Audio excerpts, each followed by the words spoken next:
tarde, pessoal. Bom dia, boa noite. Não sei que hora que você vai assistir esse vídeo. Nós estamos aqui começando mais um Materializando, que é o podcast do Grupo Mater, da qual eu sou o host e sou o CEO do Grupo Mater. Estou aqui, Roque Almeida, com a ideia de trocar uma ideia bem legal com o convidado de hoje. Mas hoje, antes de passar para o convidado, eu vou falar que eu tenho um co-host aqui de muita responsa, um grande amigo, meu sócio, na Alma Brands, na Mater, senhor Caleb Asaf. Bom dia, boa tarde, boa noite. Como é que você tá? Bom? Eu tô muito bom, e você? Bom, você sabe que esse podcast aqui, parte da ideia de tê-lo é para você um dia vir aqui. Que bom que você veio, né? Apareceu. Aqui estou. Que bom. Às ordens. Que bom, irmão. Que bom que você está aqui. Hoje nós estamos aqui com a honra de apresentar uma figura que a gente conhece há um tempo, um jovem talentoso que tem uma entrada super boa com a gente aqui na Mater, senhor Bernardo Nicolau. Muito obrigado pelo convite, Roque, Caleb, muito feliz de estar aqui com vocês para a gente poder discutir hoje mais sobre storytelling e os usos que ela tem aí no mercado hoje. Quero que você ensina para a gente um pouco sobre isso. Eu queria apresentar o Bernardo. Bernardo é fundador da Dália, consultoria de comunicação executiva, trabalhou em mais de 60 líderes para transformar de forma como se comunicam, dentro e fora do palco, defende que a voz, narrativa e presença são armas estratégicas para qualquer CEO e agora está de olho no impacto da inteligência artificial nesse processo, está buscando tecnologia. Eu poderia te chamar de coach de CEOs? Eu acho que coach hoje é uma palavra que ela tem algum estigma, porque a gente passou por um período muito grande de pessoas que não tinham vivência técnica de certas habilidades, que assumiam a posição de coaches e sem saber fazer queriam ensinar. Eu costumo evitar o termo coach porque a minha experiência, Roque, ela nasceu nas trincheiras. Eu sou palestrante desde os 14 anos de idade, já palestrei no Brasil, no Japão, na Argentina, nos Estados Unidos, na Europa, pelas Nações Unidas, por governos estrangeiros, empresas estrangeiras. Então, apesar de muito novo, esse conhecimento é todo conhecimento de batalha, são cicatrizes, são erros que eu cometi, são erros que eu vi pessoas cometerem ao meu redor. E é por isso que eu costumo afastar um pouquinho do coach. Eu vou mais para essa linha de um consultor, um mentor, uma pessoa que está lá para ajudar a serem trilhados passos que eu já trilhei em algum momento. Cara, e é engraçado essa coisa do coach, né? A gente está discutindo, por exemplo, muito lá na Mater, a questão da educação, e o Caleb sabe o que eu estou falando. A gente, pensando o que vai ser daqui para frente, o papel do teacher, né? Usando o coach, que é uma palavra inglesa. E essa palavra eu acho que ela é mais bem usada, talvez, né? A gente às vezes usa, na hora de trazer as palavras para cá, a gente às vezes deturpa um pouco. Eu entendo esse seu incômodo com esse estigma. Até os próprios coaches famosos estão fugindo dessa palavra. Sempre. Mas eu acho que é muito importante destacar ali a importância desse papel, né? Porque existe o professor, né? Mas esse treinador, né? Talvez fosse uma tradução, mas ele é muito importante para esse exercício. E aí falar de treinador, né? De um mentor ali para esse assunto comunicação, para CEO, que geralmente é uma figura que tem um nível de influência, né? Que ele tem uma capacidade ele precisa ter essa capacidade de comunicar e nem sempre tem essa habilidade. É um negócio muito, muito maluco. Eu queria te falar, Caleb, você, do ponto de vista das empresas, da marca, das empresas, do branding e tal, a gente tem visto uma migração dessa história de quem aparece. Antigamente a gente tinha os globais, os atores, artistas, jogadores de futebol que eram escolhidos para poder representar as marcas, né? De um tempo para cá, já uns 10, 15 anos, a gente migrou para essa questão do influencer e hoje a gente vê uma lógica desses CEOs influencers, né? Eu queria te jogar a bola para você trazer para o Bernardo que movimento é esse, o que rola. Eu mesmo convidado para estar nessa posição, às vezes desconfortável, a gente vai assim que nos aproximamos, né, Bernardo? Exatamente. Como é que você vê isso? O CEO como influencer foi matéria até da Harvard Business Review, né? Há não muito tempo atrás, assim, já está dado. Já vai fazer parte do job description em muitos casos, que o cara tem que se pronunciar em nome da companhia. Eu acho que um dos fatores mais importantes que desencadeou isso é que os algoritmos de rede social em geral preferem pessoas do que empresas na hora de distribuir conteúdo, né? E aí, como você prefere pessoas, você tem que ter pessoas porta-vozes da marca ali para poder, né, ter uma visibilidade e tal. E tem um segundo lado que é importante, e eu já vi o Bernardo trabalhando muito bem, que é até na liberdade editorial dessa pessoa, que é diferente da empresa, né? Então a empresa às vezes não pode ter um discurso tem que estar ali on-brand, o tom de voz, etc. Não pode se derramar de chorar, ela não tem quem chore, ou quem sorria, ou quem comemore, etc. Mas o CEO pode ter um discurso um pouco mais, não só o CEO, né? O CMO, outros cargos também que se tornaram influências com o tempo. Pode ter um discurso mais pessoal, pode ter mais opiniões pessoais às vezes, que dividem pessoas, né? E aí acho que eles podem, mas eles muitas vezes não sabem, né, Bernardo? Eles não era o job description original, ele não foi treinado para isso, não foi capacitado para isso. Tem gente que fala, você tem talento para falar? Eu não tenho talento para falar, né? Acho que esse é um lugar importante, assim, que você trabalha, né? As pessoas tratam com muito fatalismo a comunicação. Todos nós nos comunicamos o tempo todo, mas ao mesmo tempo mas falar bem em público, ou você é bom nisso, ou você não é bom nisso. Sendo que, como tudo na vida, é uma habilidade, é cultivado, algumas pessoas têm mais facilidade para isso, outras têm menos, mas todo mundo tem um estilo próprio que pode ser cultivado. E eu acho que esse lugar do C-level influencer, da pessoa ocupando esses cargos, vem muito de um movimento que a gente viu enquanto indústria como um todo, que a gente veio de uma época que toda a indústria ela era muito regionalizada. Era tudo muito do lugar. Se tinha alguma agência, tinha a agência do banco e todo mundo conhecia os diretores, os gerentes que estavam naquela agência. As pessoas tinham uma noção de quem eram as personalidades à frente das empresas, porque era tudo muito mais bairrista, era tudo menor. Quando a gente vê um movimento ao longo do século XX, entrando no século XXI, de tudo é multinacional, todas as empresas são globais, as pessoas podem trabalhar de qualquer lugar, a gente vê um lugar em que eu não tenho mais nenhuma associação a quem é daquela empresa. E eu preciso ter esse vínculo para escolher uma em detrimento da outra. Uma pessoa jurídica é uma ficção. Eu olho para uma empresa e não estou vendo nada. É um continho que me contaram, é um contrato que está assinado em algum lugar. Uma abstração, não significa, né? Uma abstração. O que vai ser a empresa para mim? A empresa para mim vai ser a pessoa que eu vejo associada a ela na mídia. Pode ser um colaborador, pode ser um gestor de nível médio, de nível alto, pode ser um diretor da empresa, um conselheiro. As pessoas que vestem o nome dessa empresa e aparecem para mim são as pessoas que para mim vão definir o que essa empresa é, o que a cultura dela significa, como ela atua. E aí é muito melhor a gente tomar controle dessa narrativa com alguém que tem skin in the game e que vai fazer isso bem, do que a gente deixar o público para decidir o que ele quer sobre o que é essa empresa de fato. E aí uma coisa, né? Pois é, mas aí começam as questões, né? Pensando aqui, quando a gente fala de CEO, às vezes a gente está falando de uma empresa que já se profissionalizou, quem está lá não são mais os fundadores, e quando quem está no comando da marca é o fundador e a figura que toca a vida toda? Porque aí tem uma confusão importante, né? Ele fundou, então já existe aquela confusão entre criatura e criador. É difícil desassociar, né? Geralmente a empresa virou o sobrenome da pessoa e ela ainda é o CEO que está tocando e fazendo isso acontecer. Eu imagino que ali ainda tenha um desafio maior de exatamente achar essas questões pessoais. Quer dizer, a pessoa tem suas liberdades para votar, suas liberdades para torcer para o time de futebol, para ter sua religião, mas geralmente é aquela história de que quem está à frente desses negócios nunca tem. E quanto mais pessoa a gente mais isso se torna público. E como é que a gente sai dessa enrascada? Como é que faz isso? Eu acho que vem muito de um lugar, Rock, de perceber que quando você opta por ser um empresário, dono de um negócio, você agora pertence a alguma coisa que é maior do que só você.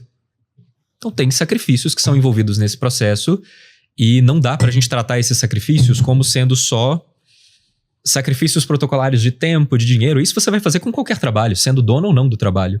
Quando o negócio é seu, você é o principal avatar que ele tem para ser representado no mundo.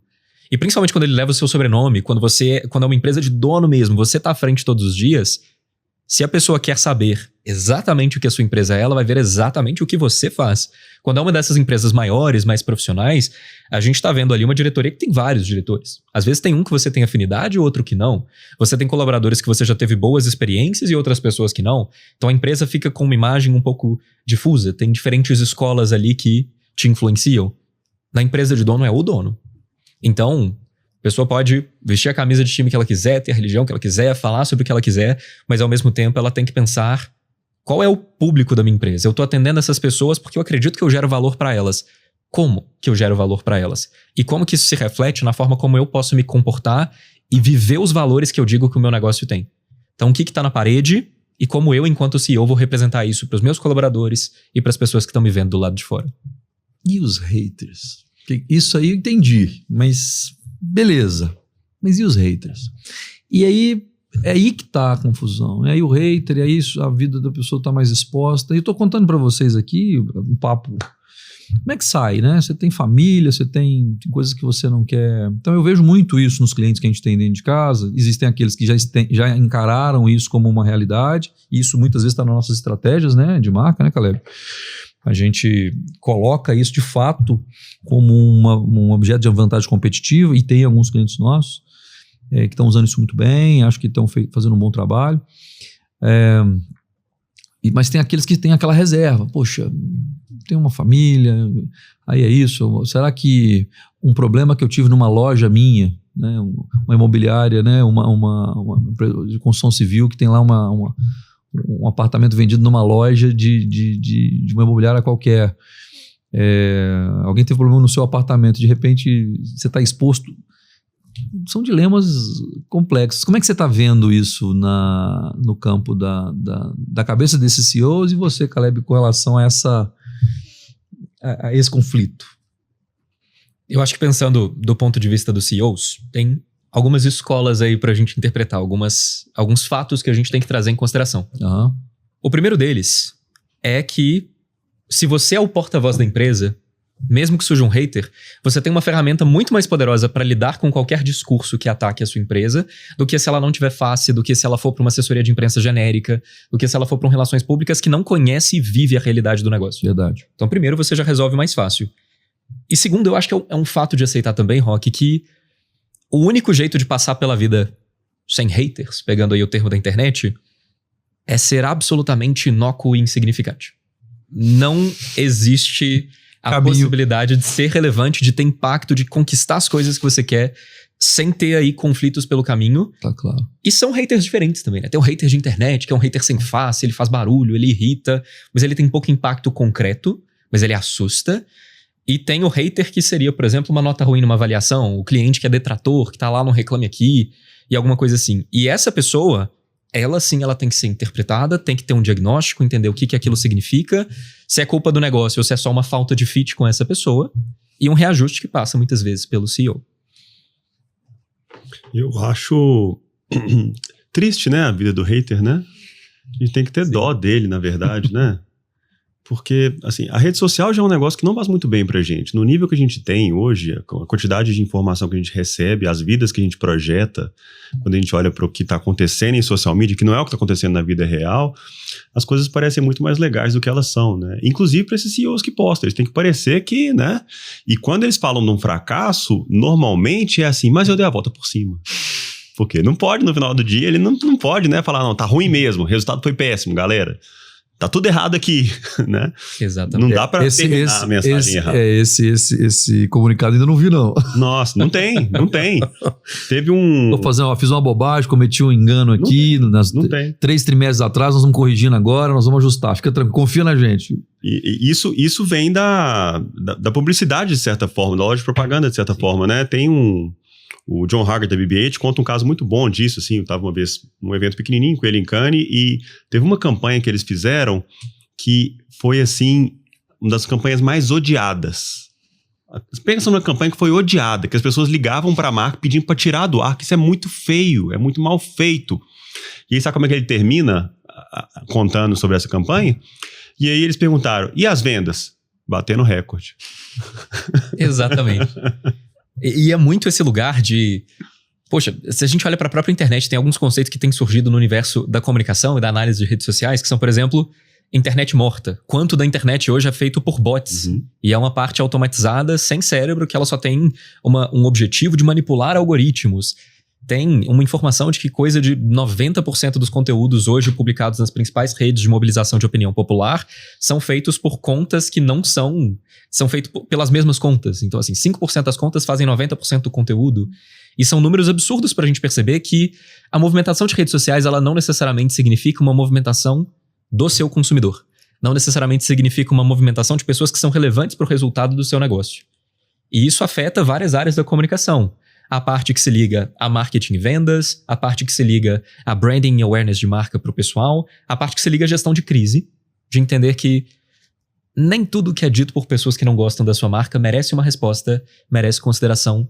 Tudo está muito dentro de um jogo de realmente identificar o que importa.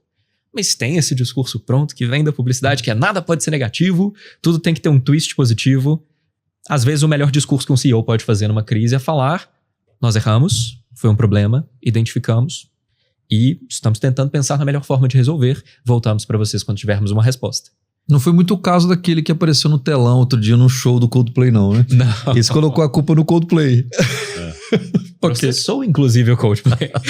Então você vê o que é essa loucura, né? Que nós estamos falando aqui. E aí uma coisa que me veio à cabeça, ouvindo vocês, assim, tá claro, Caleb, a questão da comunicação e ser a cara, ser uma competência inerente a esse novo CEO, né? Não é mais aquela visão anterior onde tinha toda uma blindagem de assessoria de imprensa, de relações públicas, de uma equipe, né? De relações com investidores, enfim, de modo que o CEO pode ficar com essa imagem, muito menos o vídeo, muito mais a foto no jornal, mas que talvez esse também CEO precisa de uma inteligência emocional muito grande. Quer dizer, sempre precisou, porque é uma função que realmente exige, mas com esse nível de hiperexposição, isso se tornou uma condição de jogo clássica. Assim, as duas coisas, é difícil conseguir sucesso com esse processo de exposição se você não tiver uma comunicação muito bem treinada, que é o que você faz lá na Dália, mas também é um nível de inteligência emocional que te faz suportar essas questões inerentes, né, ao processo de se expor. E eu vejo que é uma troca também, né? Assim, a imagem pessoal, nesse caso, ela tem um ganho que vai para além da empresa, né? Tá tendo até uma inversão de valores, assim, os influencers de LinkedIn têm sido mais valorizados como profissionais nos recrutamentos em geral. Teve um cliente nosso uma vez que contratou uma menina, falou: o que ela é? Nossa, precisa ver o LinkedIn dela. Tipo assim, né? Entendi. Tipo assim, não sei, o LinkedIn dela, beleza, era gigantesco e tal, mas e o trabalho, de fato, dela, né? Será que o médico que você vai contratar para operar seu filho, você vai contratar pela competência e pelo histórico, ou você vai contratar pelo LinkedIn? Eu sempre falo isso quando a gente está falando dessa deturpação das competências. Então, ser relevante passa a ser sinônimo de ter seguidor, que inclusive você pode comprar. Mas uma pergunta que entra exatamente nessa linha, Roque. Como que você vai saber a competência e o histórico dele se ele não mostra isso em nenhum lugar? Não mostra. Claro, então, mas esse é o ponto, né? É um equilíbrio. Então, eu acho que essa questão do profissional ter competência, né?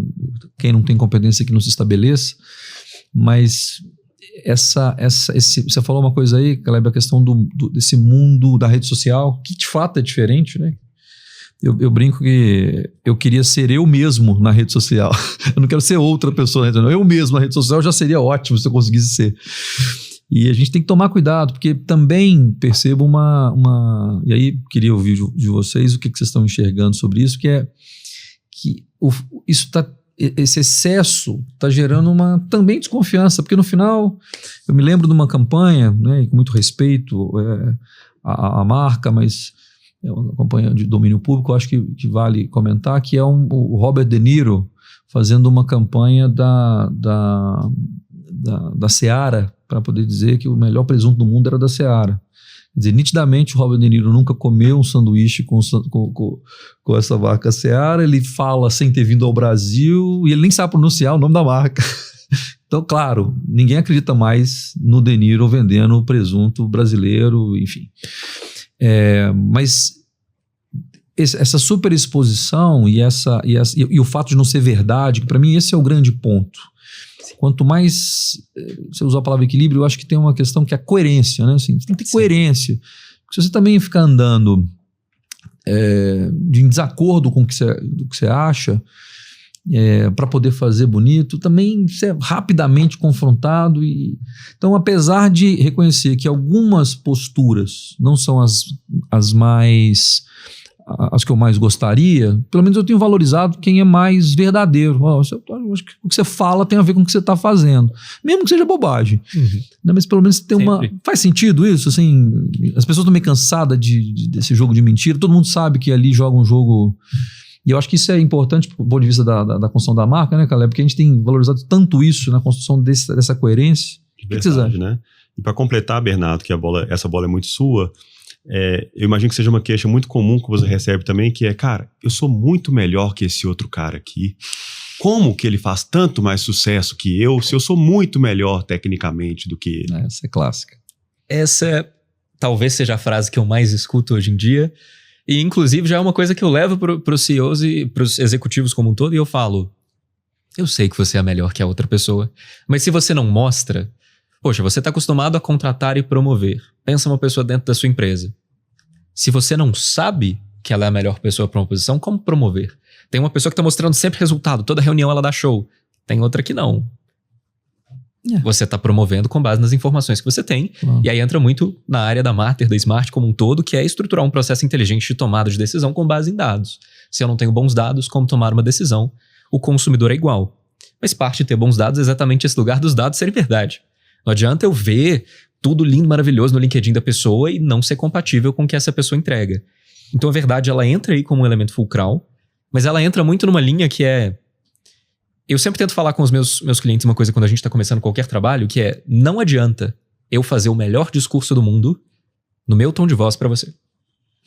Porque você vai chegar lá, você não vai conseguir entregar porque não está confortável, não vai ter o mesmo impacto com o seu público, porque eles não vão te identificar naquela fala, não é assim que funciona. A gente vai gastar um tempo e eu vou entender como você fala, quem você é, qual é o seu público. E no LinkedIn é a mesma coisa. A gente tem uns caçadores de tendência hoje em dia, quase caçador de furacão, que vai correndo atrás de tudo que aparece para postar. Faz sentido para você postar sobre isso? Você diria isso no dia a dia do seu negócio? As redes sociais são um pouco como uma sala de reunião, um coquetel que você está fazendo networking com o pessoal. Você pode parar e comentar com o grupo. Poxa, eu vi que tal coisa aconteceu. Mas você vai parar e comentar sobre tudo, a todo momento, de uma forma que não é verdadeira. Você vai surfar numa tendência para colocar uma opinião que claramente não bate com nada que você fez até então. As pessoas não querem seguir isso e acompanhar isso, e pode até gerar seguidor. Não vai gerar valor. 10 mil seguidores que sabem quem você é e o que você entrega são muito melhores do que 1 milhão de seguidores que não te conhecem bem. Então, a verdade é essencial e as pessoas conseguem farejar a verdade hoje em dia. Elas conseguem ver que é o De Niro vendendo Seara que ele nunca comeu. Então, não adianta tentar fazer uma coisa que não casa com os valores que a pessoa tem. Muito bem. A gente começou falando aqui pelo nível de intimidade, Bernardo, mas eu queria que você voltasse um pouquinho e contasse, né, desse seu processo, né, dessa sua jornada, de que começou aos 14 anos. Como é que foi essa história de começar garoto e de repente palestrar na ONU? Conta pra gente um pouquinho dessa história. Olha, Roque, uma coisa que a vida não me deixa mentir é que eu sempre fui tagarela, sempre falei muito em todos os lugares, todas as possibilidades. Eu era uma criança que amava falar, desenvolvi uma facilidade de falar por causa disso e felizmente estive em lugares, em escolas que se aproveitaram muito desse cenário falando, poxa, temos aqui um jovem aluno que gosta de falar, coloque ele para falar. A chance de ter um porta-voz mirim, olha que encantador para os pais que podem trazer alunos para a escola.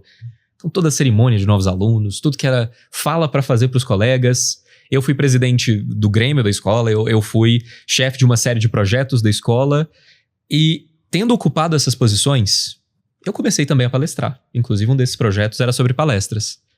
Eu comecei palestrando na escola, de repente outras escolas, de repente algumas empresas, universidades. De repente eu estava chamando a atenção de instituições que lidavam muito com escolas aqui de Belo Horizonte também, por exemplo, a Unesco. A Organização das Nações Unidas, que lida com educação, que lida com cultura. Tinha um evento para fechamento dos Objetivos do Milênio e lançamento dos Objetivos para Desenvolvimento Sustentável, pelo menos um pré-lançamento, que no ano seguinte teria o lançamento oficial em Paris. E esse evento seria no Japão. E eles falaram, poxa, vai ter uma conferência para estudantes. Tem aquele menino tagarela lá de Belo Horizonte, por que a gente não leva? Lá fui eu. No Japão, eu estava realizando um sonho. Na época eu queria trabalhar para a ONU. Eu achei, nossa, minha vida tá feita agora. Foi incrível. Mas tive que dar muito gás, participei de vários eventos. Tinha reunião com prefeituras e empresários do Japão e cientistas que estavam analisando a questão de mudança climática de 6 horas da manhã a 11 horas da noite nos dias de conferência. Estava amando. E consegui, por meio disso, chamar a atenção da ONU de novo para eles me falarem, olha, a gente chamou, originalmente era esse evento dos estudantes, mas gostamos muito. Abriu uma vaga para o evento semana que vem, que é dos presidentes, embaixadores, diplomatas, e tem uma vaga num painel falando sobre como vai ser a educação para desenvolvimento sustentável até 2030. A gente quer você no painel. Eu sufoquei um breve ataque de pânico pensando, caramba, fui sabendo, isso aqui para mim é uma grandíssima oportunidade. Aproveitei a oportunidade, achei que minha vida estava feita a partir dali, mas não é assim que carreiras funcionam.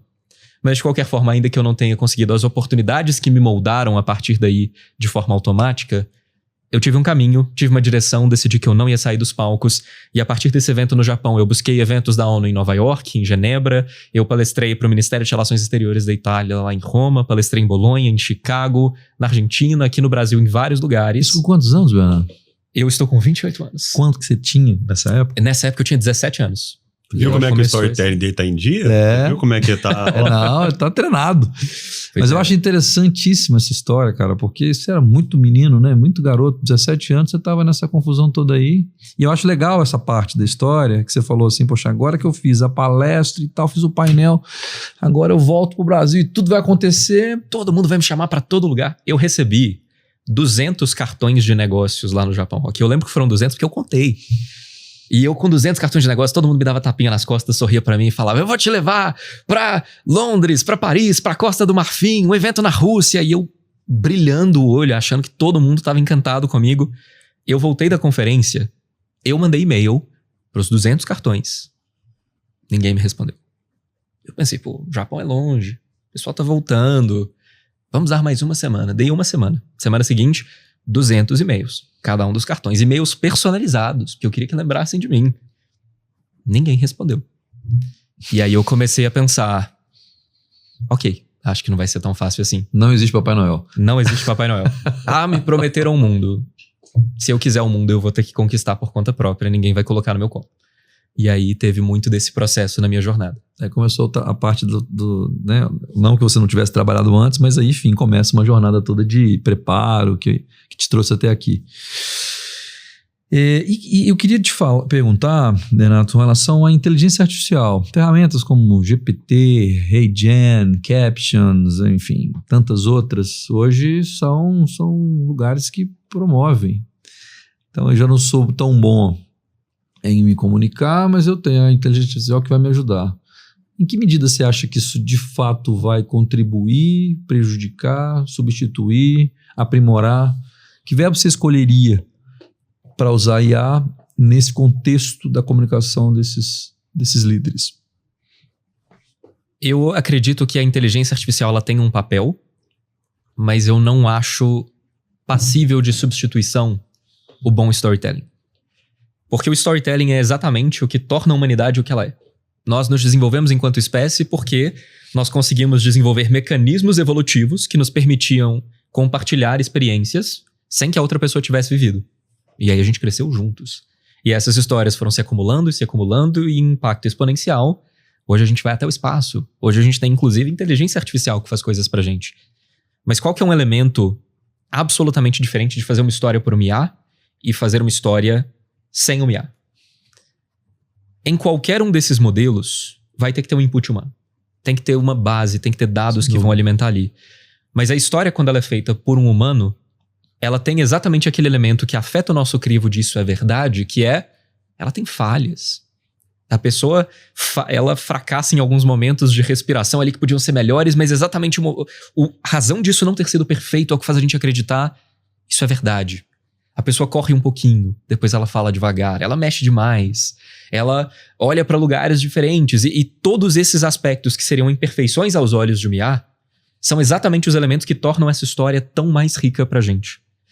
Eu acho que o ChatGPT, por exemplo, HeyGen, Gamma, qualquer que seja a outra IA que a gente está usando, Grok, são inteligências artificiais poderosas para uma pessoa que quer construir uma história, mas a dica que eu daria é sempre interpretar como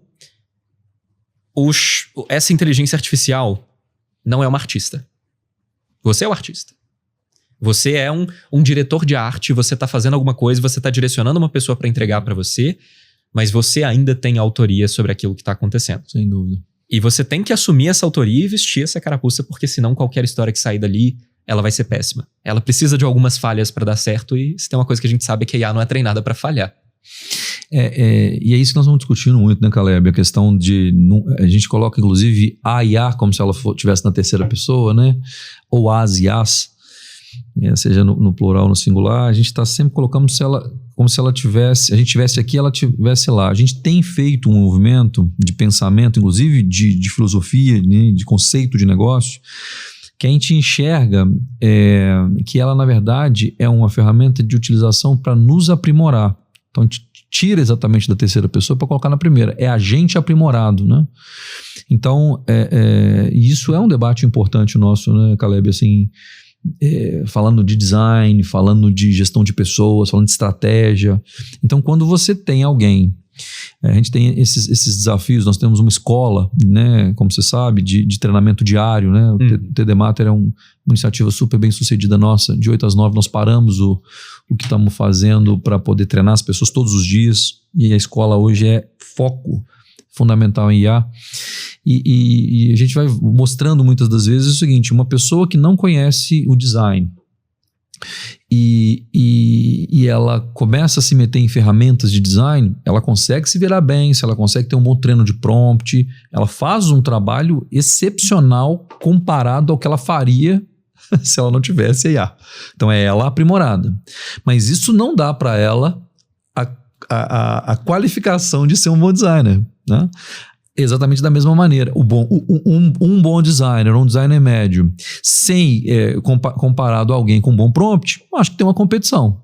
Mas a discussão não é essa. A discussão é o que é uma pessoa comum com aprimoramento de desenho, de imagens, comparado a um designer com aprimoramento. E aí a distância, ela aumenta exponencialmente. É muito mais... diferente, é muito mais poderoso na mão de quem conhece. Então é uma ferramenta, né? Então um pouco da nossa visão. E até um paralelo, Rock, que eu faria é pensando nessa visão de autoaprimoramento. Se a gente pensa no ser humano como se ele fosse também um computador que consegue processar várias coisas. Eu vejo a inteligência artificial como se ela fosse uma memória RAM adicional que você tem. Você agora pode processar mais tarefas ao mesmo tempo. Ela não substitui o computador como um todo. Isso. Então é realmente só um recurso adicional que você tem. E pensando inclusive no exemplo do designer que você trouxe, quando eu trago para minha área, quando eu vou construir uma narrativa, uma palestra, qualquer posição criativa que a gente atue, sempre vai ter bloqueio criativo. Para mim, a grande função da IA é me ajudar a vencer bloqueios criativos. Porque todas as outras coisas que eu já confeccionei na minha trajetória até hoje funcionam muito melhor do que eu conseguiria treinar uma IA. Eu gastaria mais tempo para treinar a IA para fazer bem esses outros elementos do que eu fazer por conta própria.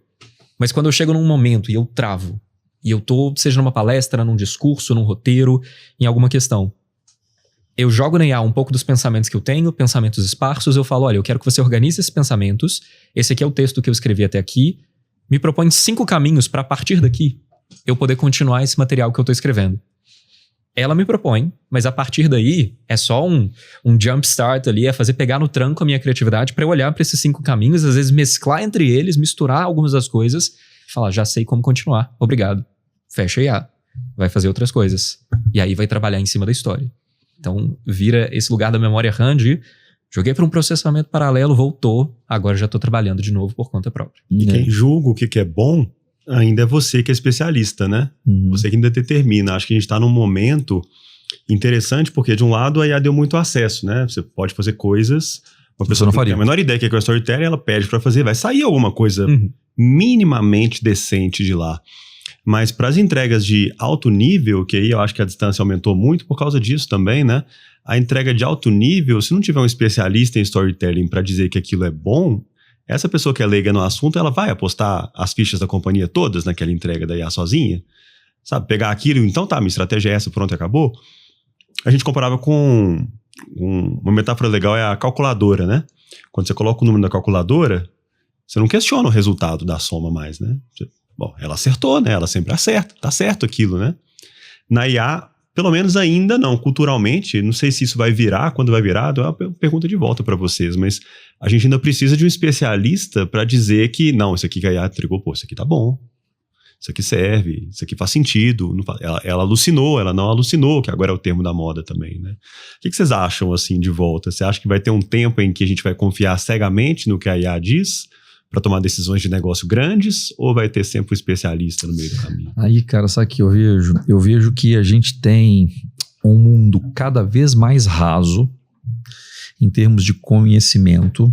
Então, a gente está discutindo, por exemplo, essa questão da educação, e a gente tem lá o Academy, esse é um dos temas que a gente tem discutido muito, com a Patrícia Schneider, com o Thiago Bellotti, a gente nas nossas reuniões, a gente está vendo que talvez a gente passe pela primeira vez na história da humanidade ter uma geração menos inteligente do que a anterior. Que a gente tem evoluído. O nível de intelecto que nós estamos tendo, ele tem avançado desde que a gente começou a monitorar isso. E aí, o que é o grande ponto? Se você torna essa conversa mais rasa, a pessoa, e um termo que eu uso muito é a lucidez, ela não tem a lucidez necessária para saber se aquilo ali é bom, ela acha aceitável.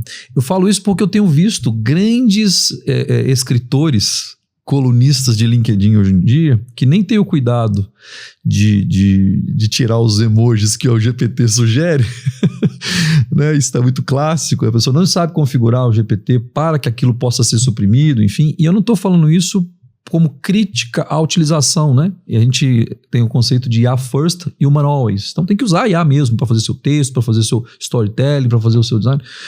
Mas é que ele não tem a referência. E a tendência de como as coisas estão caminhando tende a ter cada vez menos.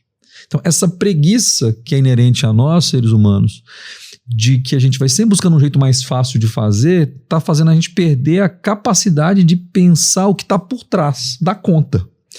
Você tem razão, a calculadora ela te dá, né, até porque é uma máquina que está muito consolidada há muito tempo. Mas quem é um bom planilheiro, como eu já fui, eu nunca confiei numa fórmula sem ir lá e conferir. Entende? Então, isso é o ponto da discussão. E o Excel faz a mesma conta da calculadora. E por que não? Porque ali eu sei que tem uma série de questões, tem uma série de raciocínios por trás que pode levar você a trazer uma empresa para um valor X ou 10X, ou X sobre 10. Então, esse caminho de saber qual é a conta que o Excel te dá, por exemplo, né? Trazendo aqui uma outra ferramenta,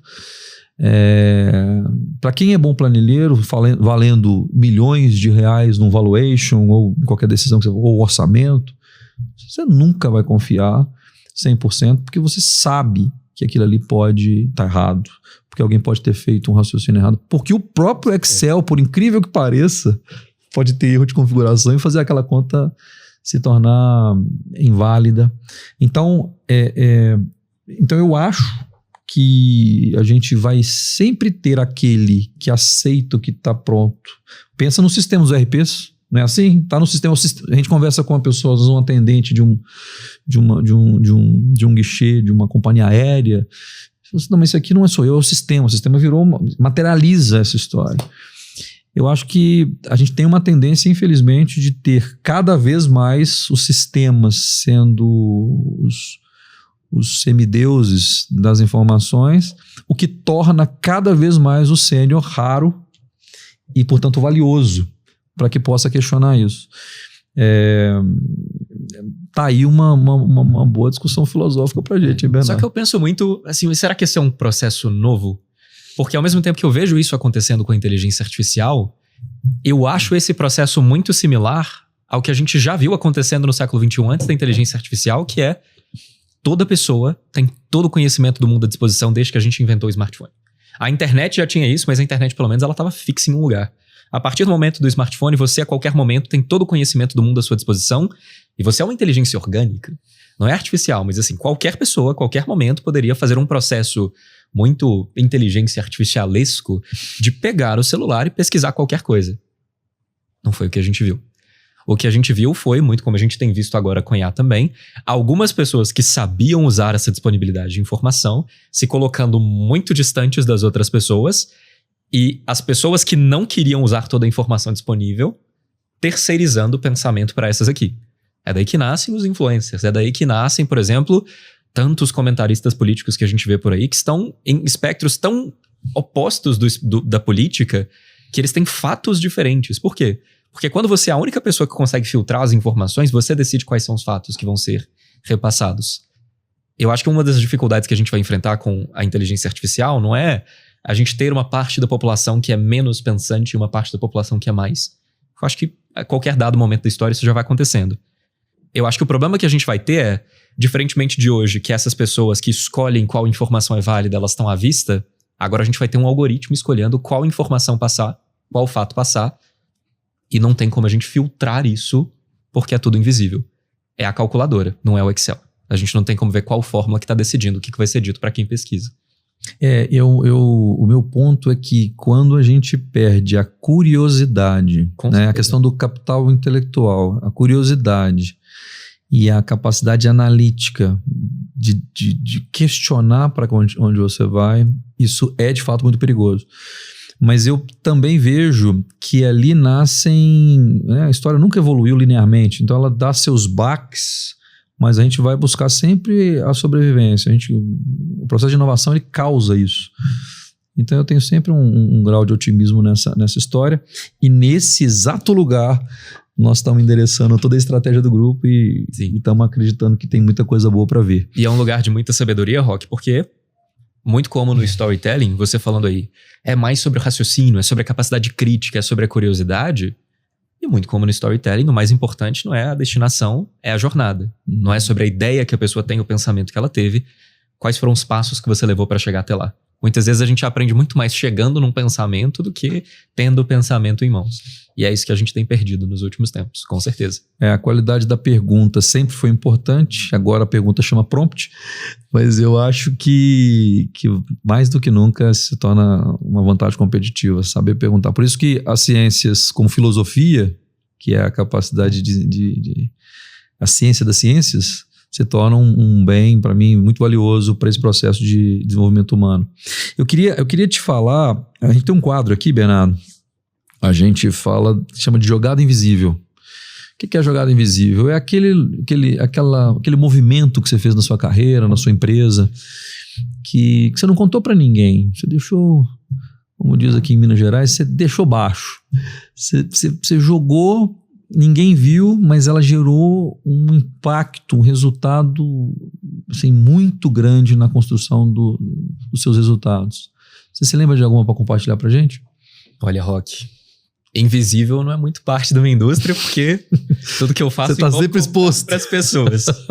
Mas eu acho que foi muito uma mudança de perspectiva.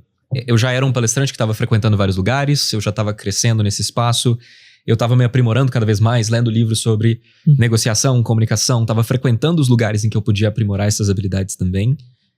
Mas eu tive uma mudança de filosofia profissional mesmo, que mudou completamente todos os meus resultados, inclusive as empresas que vieram depois.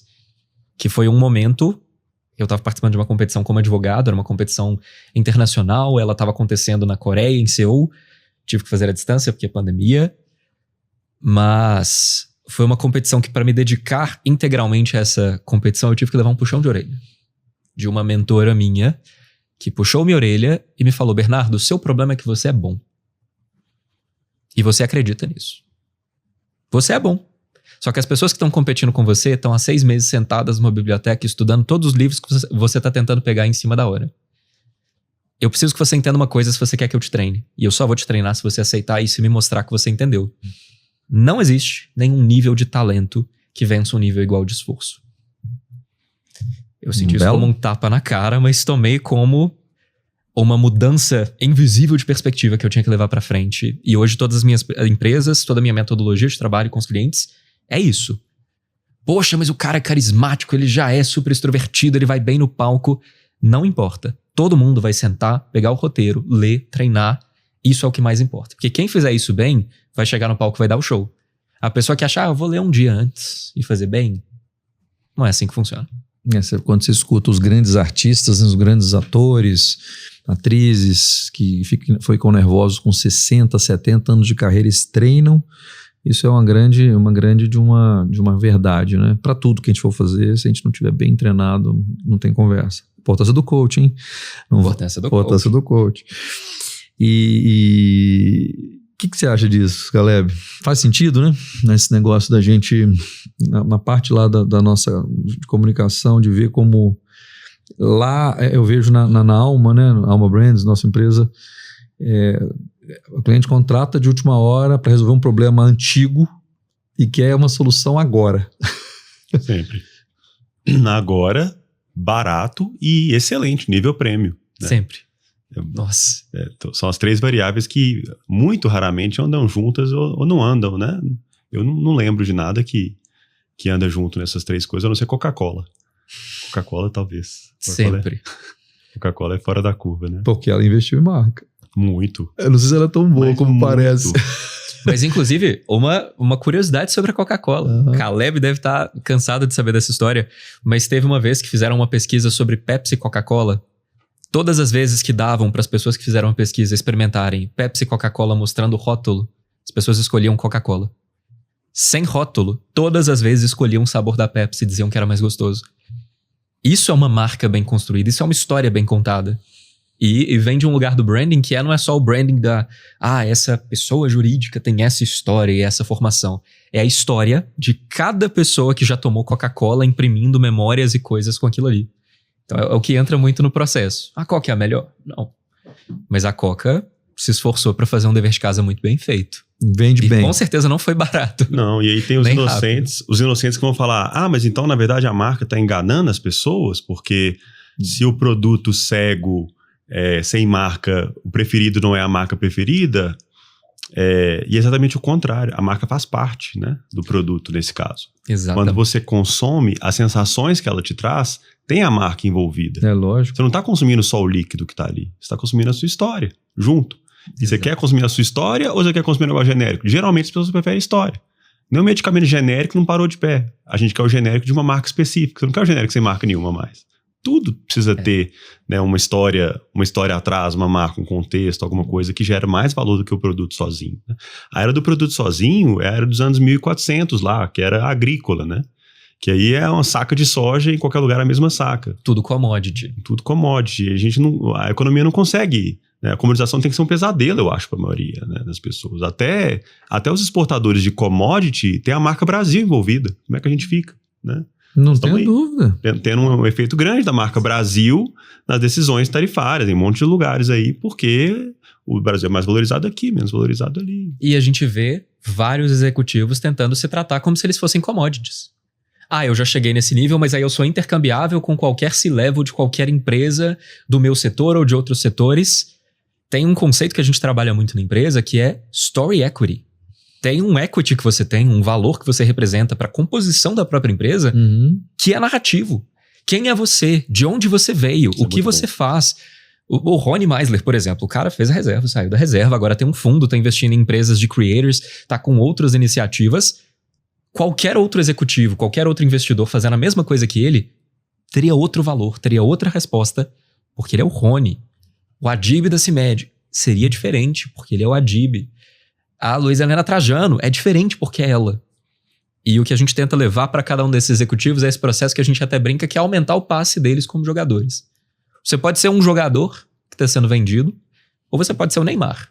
O Neymar, mesmo em baixa de carreira, o múltiplo dele para ser vendido para um novo clube é muito mais alto de qualquer jogador genérico que só tá lá para fazer estatística no jogo. É diferente. É a Pepsi e a Coca-Cola. Em dia de Atlético e Cruzeiro, essa provocação de futebol mexe muito comigo. Espero que eu tenha um bom término de dia hoje em função dessa sua provocação futebolística. E aí eu quero trazer aqui, a gente também tem um outro quadro, já encaminhando para o final, o papo tá voando, Bernardo, mas a gente chama de cicatriz do jogo. Cicatriz do jogo é aquilo que... cicatriz é aquilo que foi um machucado, né, uma ferida que se abriu, mas que se curou, mas deixa ali, tá ali na pele, né, tá ali te lembrando o que aconteceu. Do ponto de vista empresarial, na sua carreira, o que você se lembra que foi uma cicatriz que gerou um aprendizado importante que vale a pena trazer pra gente aqui? Roque, como todas as boas lições, eu acho que uma das minhas que entrou como uma cicatriz invisível foi uma que eu tive que ver várias vezes pra de fato pegar. Foi uma cicatriz que foi ficando cada vez mais funda, cada vez mais calejada. Mas eu acho que ela começou nesse espaço profissional da comunicação muito naquele lugar que eu mencionei dos cartões. E inclusive como outro lado da moeda daquele lugar de aceitar que não é talento, é esforço que leva mais longe. Que é exatamente esse lugar de perceber que se você fala bem, se você se posiciona bem, vão te prometer o mundo.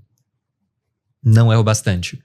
Promessas não são o bastante. Então, mesmo tendo vivido isso com os cartões, eu vivi isso com outras empresas que eu tive. Aí chegavam pessoas, aí prometiam um mundo e eu via, não é isso que eu quero, não é assim que vai funcionar. Eu ia para outra iniciativa. Às vezes a pessoa não prometeu o mundo, mas não era o momento dela, não tinha como entregar, e aí eu tinha que me retirar. A grande questão de você se posicionar enquanto comunicador e de você falar bem, falar é um mecanismo de chamar atenção. Você vai chamar a atenção de muitas pessoas. A partir daí você tem que ter o jogo de cintura para saber filtrar quais atenções elas te acrescem, quais atenções elas vão te tirar do seu caminho e quais atenções elas podem até te fazer bem, mas elas vão te mudar de forma definitiva. Então, uma cicatriz que eu desenvolvi ao longo do tempo, que eu vivi várias vezes, foi esse lugar de saber qual atenção eu estava chamando, ter que aprender qual era essa atenção e como canalizar ela de fato nas direções que iam me levar mais longe nos objetivos que eu estava desenhando. E é uma lição muito difícil. Ela cobra um preço alto à medida que ela vai acontecendo. É a priorização, né? A gente tem a matriz de priorização, que é importância vezes facilidade de implementação. Às vezes a gente vai pela facilidade de implementação e a gente não monitora bem o impacto. Isso é legal. Sim. Calebão, quando você vem é muito rápido o negócio aqui, ué. É rápido e rasteiro. É rápido e rasteiro, igual o meio de campo. Igual o meio de campo do Atlético. Deus tá vendo.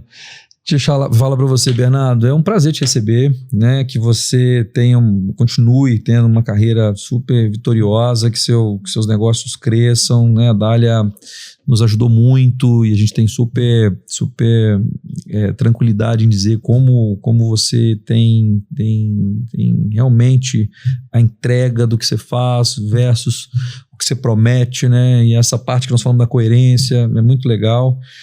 É um papo rápido, mas volta. A gente volta aqui em outros formatos. Aqui você pode voltar em qualquer posição da mesa que você quiser. E, cara, é bom. Aliás, o Bernardo, a velocidade que foi esse podcast não reflete a profundidade que ele tem, viu, nos projetos. Eu já vi vários de muitíssimo perto, né, em projetos juntos, inclusive. Sim. O tanto que o Bernardo mergulha num negócio para poder... Impressionante. Antes de dizer para alguém como é que ele deveria ou não deveria fazer ou falar, o tanto que ele estuda, o tanto que ele mergulha é um negócio impressionante. Não, e na minha posição de sair né, dessa posição que nós falamos aqui de CEO, esses dilemas foram os meus, né, na minha jornada, e me ajudou muito a endereçar, a entender o que fazer. Então isso é muito legal. E você volte mais, viu, doutor? Precisamos de você aqui. Precisamos de você aqui. Vou voltar para dar pitaco. Você tem que voltar para fazer o que você quiser. Você manda. Obrigado, Bernardo.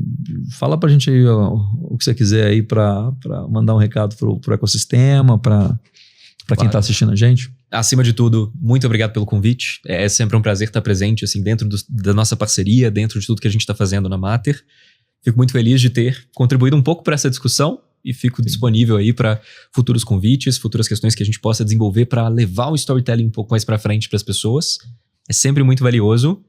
E para as pessoas que estão me assistindo, que estão assistindo aqui a nossa conversa, se quiserem me acompanhar lá no LinkedIn, Bernardo Nicolau, estou sempre falando sobre esses temas e muito das coisas também que nós trabalhamos, seja em projetos juntos, seja em projetos separados, e que a gente vê tendo impacto na vida de empresários pelo Brasil inteiro.